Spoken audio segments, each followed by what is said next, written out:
दादी माँ की जादुई छड़ी।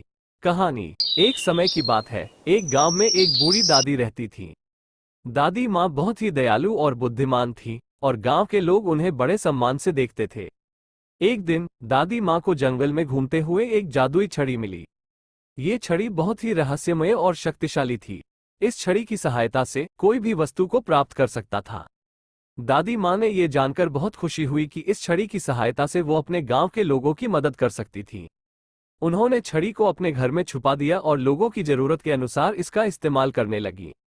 एक दिन गांव में एक लड़की ने दादी माँ के पास आकर यह छड़ी मांगी, क्योंकि वो हमेशा परीक्षा में फेल होती थी। वो चाहती थी कि वो अपने परीक्षा में पास हो जाए। दादी माँ ने छड़ी को लेकर एक विशेष मंत्र बोला और छड़ी को उस लड़की के हाथ में दी। अगले ही दिन लड़की ने परीक्षा में बहुत ही अच्छे अंक प्राप्त किए और सभी को आश्चर्यचकित कर दिया। गांव के लोग दादी माँ के पास आकर उन्हें धन्यवाद दिया। एक और दिन गांव में एक किसान ने अपने खेतों के लिए वर्षा की विनती की।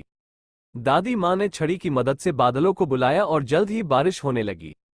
किसान बहुत खुश हो गया और उसने भी धन्यवाद किया।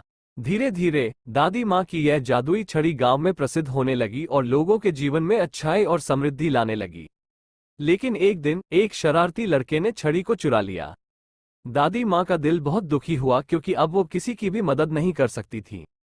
लेकिन वो निराश नहीं हुई और छड़ी को वापस पाने का फैसला किया। दादी माँ ने अपनी बुद्धि का इस्तेमाल किया और एक योजना बनाई। उन्होंने गांव के लोगों को इकट्ठा किया और उन्हें बताया कि छड़ी को कैसे वापस लाया जाए। गांव के लोगों ने मिलकर शरारती लड़के को